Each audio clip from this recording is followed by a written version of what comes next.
So I know that you have like a full schedule. I know that you have a pretty active life, and you're a leader who is serving with excellence. So one of the reasons that I wanted to interview you is that some of us in our district know you, while others of us don't. And I had said to the guys that I'm part of the team with, I said, it'd be great if I could interview him and we could hear his heart, because when you read text, you don't get it doesn't lend itself to just really getting a sense of who that person is or the feeling behind that. So, Sure.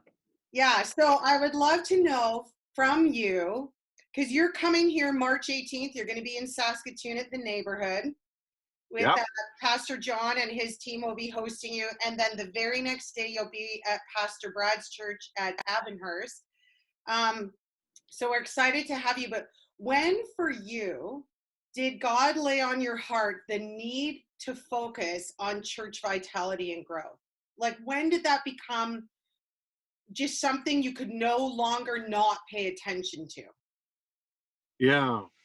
That's a great question. And it goes back, of course, my history is that I pastored in a church for 37 years in Edmonton, 30 years as senior from a small rural Alberta background. Uh, and I'd always been very grateful for my church, but a church of like 50, 60 people. And it just did me a world of good. But the one thing that my church didn't do was reach my dad. My dad never came to faith, died at 87.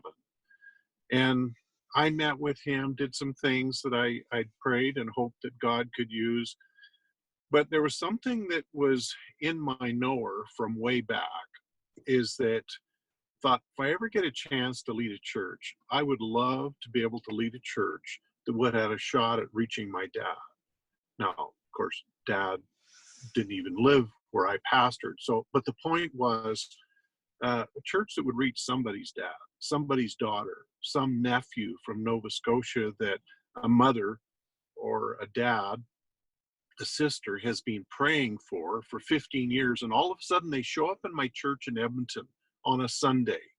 How are we going to do church in a way that, of course, helps Christians? We always want to grow and disciple Christians. But how am I going to do church today that God might be able to use us to reach that nephew, that son, that wayward daughter, that husband that has come for the first time with his wife to our church? It was always crucial to me that a church was effective in representing Jesus, not only to the mature and the convinced, but to the curious and to those who aren't yet on board. And so I just always wanted to be a part of that kind of church. And then, our church grew through, 37 years, continues to grow after I've left. And, but I know that most churches in Canada aren't growing. 64% of Canadians used to attend church every Sunday in 1945, and now it's 10%. So churches have been declining, but not all churches. Some churches have been growing. I was in a growing church for 37 years. So it doesn't have to be that way. You don't have to be in a declining church. And we've got, so anyway, so how did God lay it on my heart? I was part of a growing church, so I could just sort of say, life is good. But I came on the general executive and in 2016. And my first meeting, I said, is there any way you could run the stats and just give us a graph of what's been happening in the PAOC, say, for the 15 years, whatever, pick a number. And so they ran the stats that week, and they put the graph up on the screen at General Executive. And it was clear that we had been in solid plateau for at least 15 years. since 2003, maybe even earlier, but certainly since 2003, that PAOC has been plateaued. Hmm. I knew from being a part of a growing church that that didn't have to be, that that wasn't God's will. And it's a reality because culture has changed, society has changed, and it's hard to grow church these days. But I just thought, God helping us, we need to see what in his will he would like to help us to do to turn this around. And Yeah. so that's what, for the PAOC, that's when it really began, Yeah. aside from past PAOC church. But when I got on the general executive in Mississauga and saw we've been plateaued basically since 2000. We grew for 80 years from 1918 to 2000, and then yeah. So I just said, God helping us, we need to either climb this hill or die trying. Yeah, and I think you covered my why piece. And so this actually isn't a question that I actually sent you, but when you talk about looking at numbers, one of the things that we have sometimes as leaders in the church is we have an aversion to want to actually look at stats.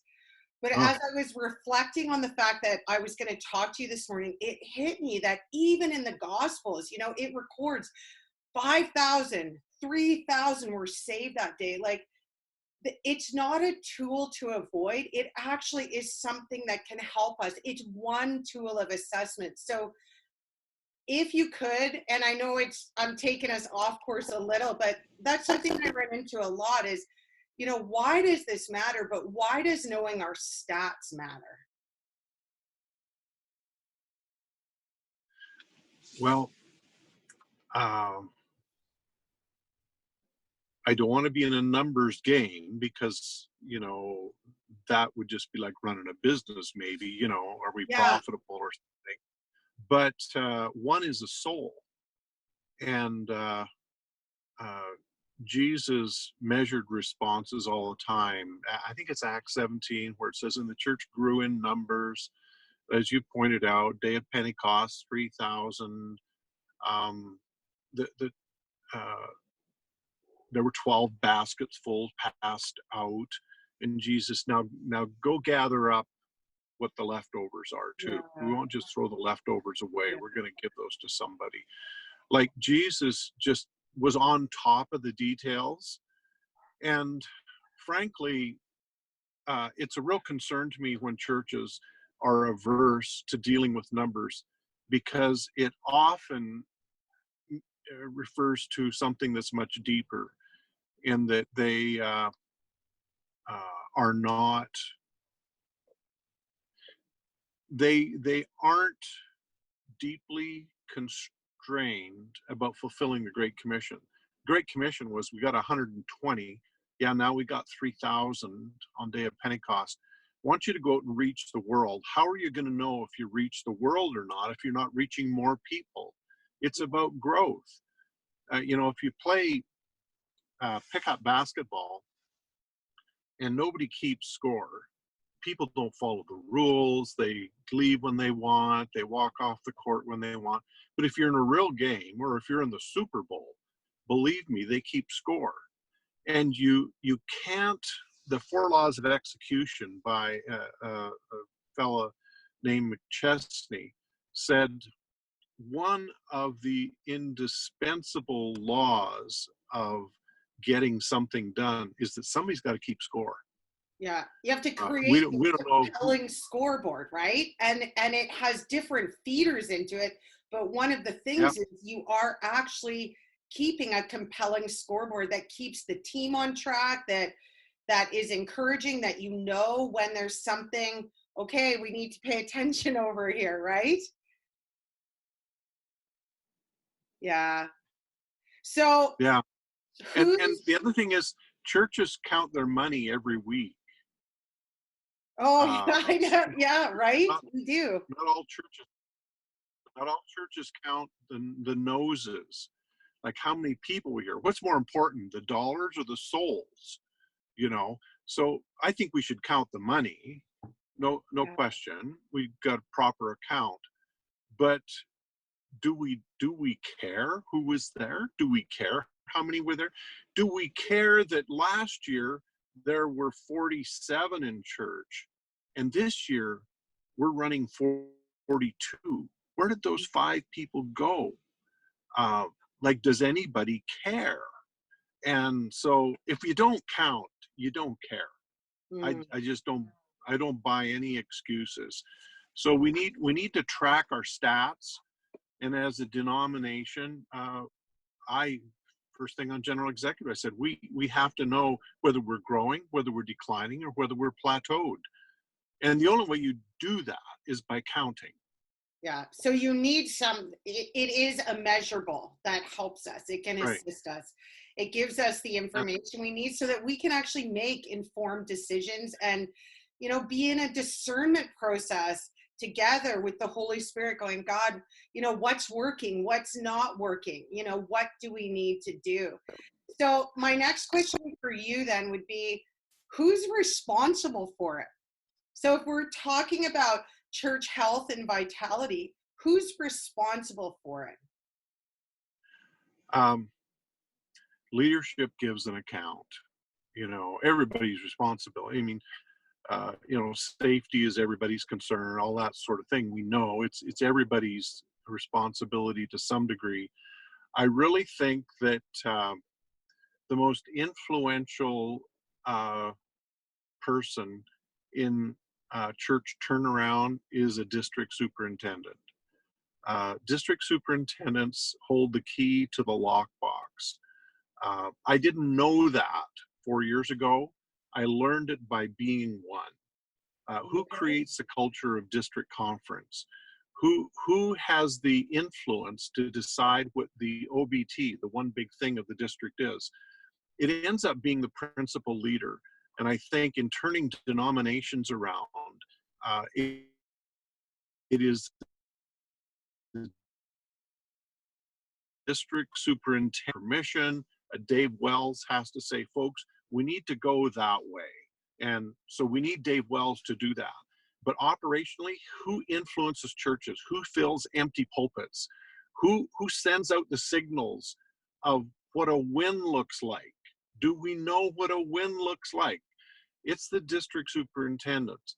And so they are the fulcrum in the whole process for a denomination turning around.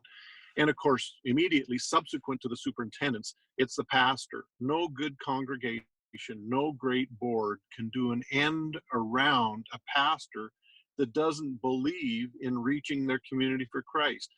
If the pastor isn't relentlessly outbound, no board is good enough to make this church grow in spite of him or her. And so, uh, definitely, the pastor has to be out on the point, facing the wind, saying, God help us, we're going to grow. We're going to reach more people in Carlisle or Canwood or Saskatoon or whatever next year than we did this year. Uh, Definitely the pastor has to set that pace. But that can influence an individual church. But you can have see, the problem is we've got individual churches growing and we've got a denomination that's declining. See, Hmm. an individual pastor can't fix that. He can only, she can only grow that one church. And Because so that's why I say yeah, I was district going to say superintendents.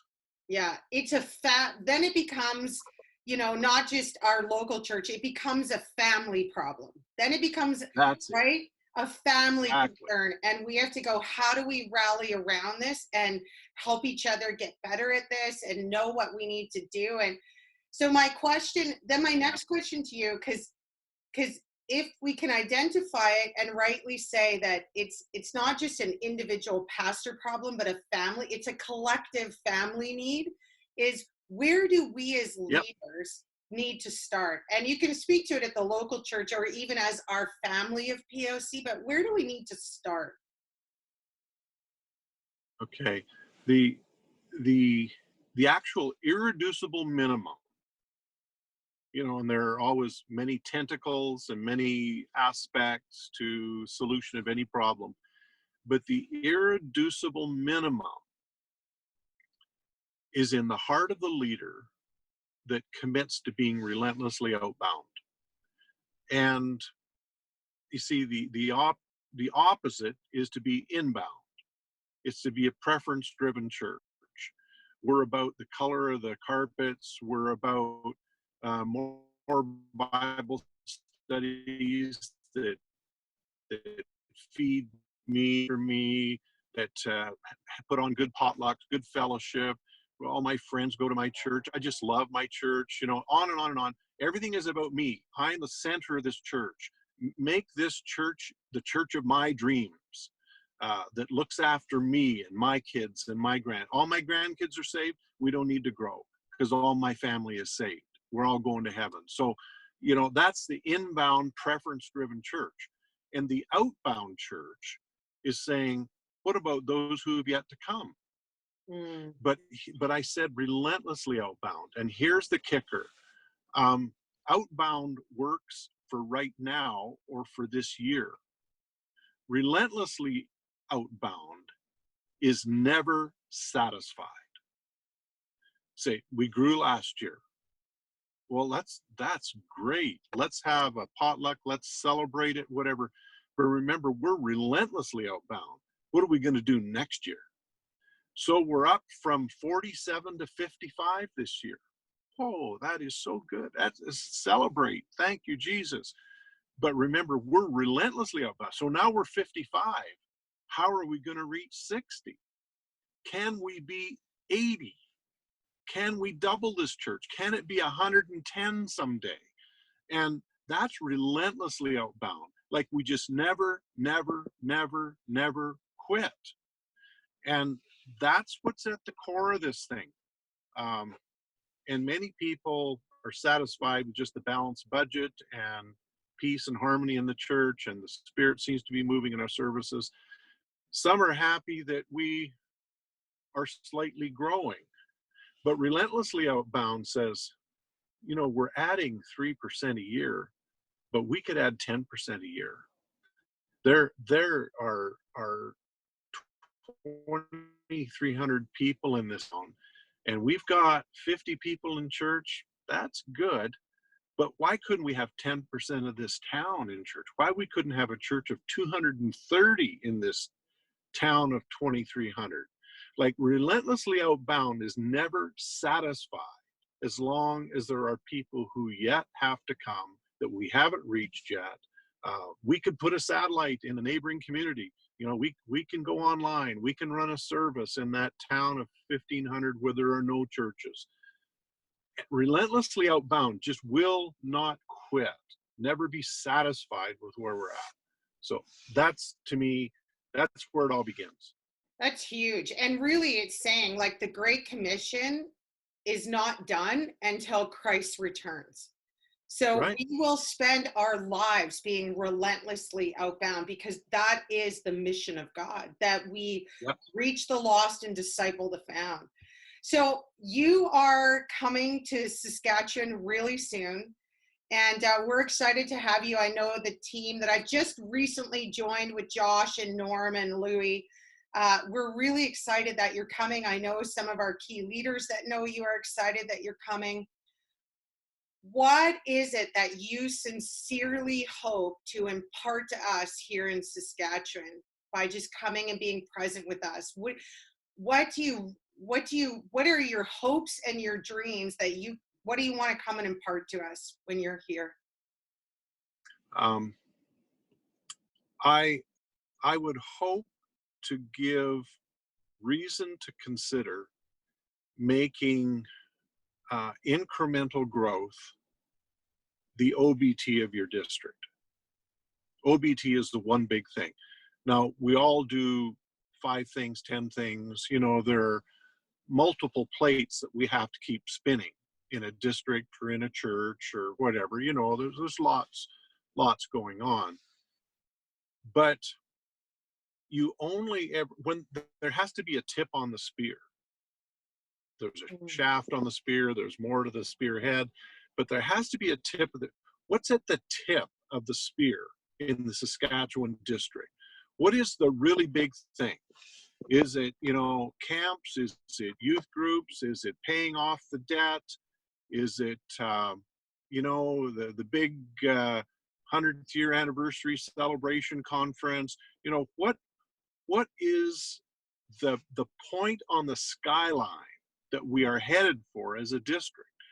And I would like to propose that the commitment to incremental growth across the board in your churches, which is really just another way of saying Great Commission, that is the tip of our spear. And we'll do a lot of other things right. We'll do many other things. You have to do more than one thing right at the same time. But what is the really big idea? What is the OBT, the one big thing that we will throw everything else under the bus for if need be? That's the question. What will you throw everything under the bus in order to be able to do?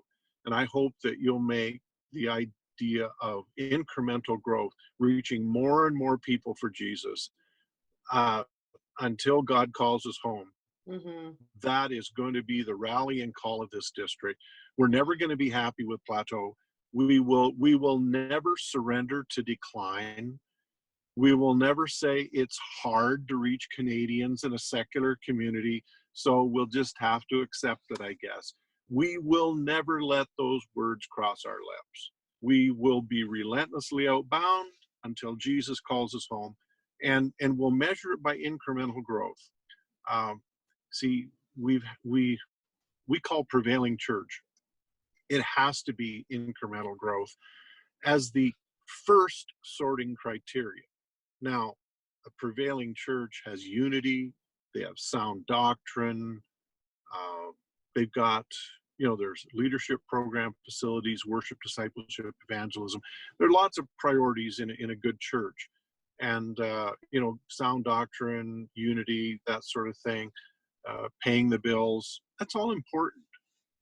But the principal thing, the first sorting criteria, has to be incremental growth, obedience to the Great Commission. As long as there are people who have yet to come, that will be the absolute paramount value in our organization. So that's what I'd like to leave with you when I'm done, that people are just saying, we will never create a definition of acceptability around here that makes it okay to not be reaching more lost people. We will never define success in any other way. Yeah, and it's interesting because I'm reading through the Gospels right now with, I don't know, a bunch of other people from across Canada. And Jesus, when he called his disciples and the radical call to say, follow me, he said, I will make you fishers of people. So Jesus is a competent leader. He did what he said he could do for them. He can do it for us. Like, the idea of fishers of people does carry with it the sense that there is going to be growth because it's about reaching the lost, right? So yeah, and I didn't know when researching you, like, I had not heard that story of your dad. And it reinforces the need for why we need to do this, why you're the person to come for us, why that's so deeply embedded for you that we cannot stop reaching the lost for Christ. And that means the church grows, right? Because it is about souls. This is about eternal stuff, not stuff that when Christ returns is just going to be gone. Yeah. That's the really big idea that has to just call it an unsatisfied satisfaction. I'm grateful for many things. There's lots that I'm satisfied with about the church. There's lots to be thankful for in the church, but I'm perpetually unsatisfied. We can reach more, and we need to be doing better. And I bristle at the idea of explaining away mediocrity and of saying, you know what? We haven't grown much this year, but the finances are good. Debt is paid down, whatever. Like that, I just bristle at that. I'm saying there are increasing numbers of Canadians that are Christless and faithless. How can we be consolable with any other set of measurements other than the fact that we're reaching more people for Jesus? And collectively as a district and a denomination, it's not good enough that your church is growing. There are churches that you should be helping.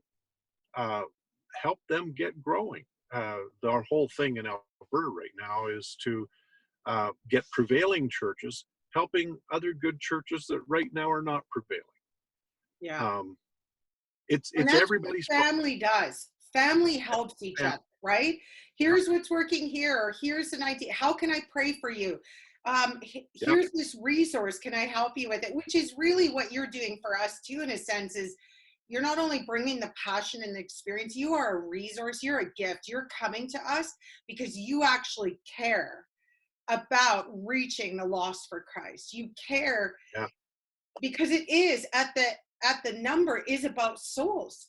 And so as we just wrap up, Gary, because I know that you've got other stuff to do, what would you say? What do you want to say? Is there anything else that you'd want to say to our Saskatchewan leaders, our pastors, our lay leaders, our leaders in the making, like even our Bible college students who might be considering this?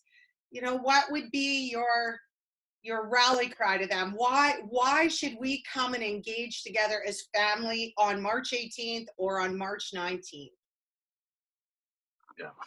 The big message that I'm so excited to be able to share is that it can be done. You can have a prevailing district. You can have a prevailing church, not by human effort, not by business measurements and mechanisms and, the indomitable human spirit, determination, all that sort of garbage. Not that. But the grace of God, the will of God is that your churches are fruitful. And he is willing to help everyone who will have the modicum of faith say, God, I'm believing that you can help me grow a church in North Battleford. I'm believing that we don't have to have decreasing effectiveness in North Battleford year after year after year. I believe, God, that if we will risk and exercise faith and obey your word and proclaim Jesus every opportunity, I believe you're going to help our church to grow. Yeah. And I can say that because we were 82% plateaued or declining when I started, 2016. 18% were growing. We went to 23%. Then we went to 37%. 3 years, we went to 37%, more than double what we started with. Wow. So I've watched it happen. I know it can happen. I've seen it happen in rural churches, city churches. One of our biggest churches said they thought that people only came to Christ under 20 because all of their salvations were children and youth. And then we came in and said, gospel will work. You've got to be reaching people over 20. And he said, in the next year, we reached more people than we'd reached in the previous 10 years. Wow. And he'd been there 27 years, not a novice. And they were outbound. And it was a great church. It was a good church.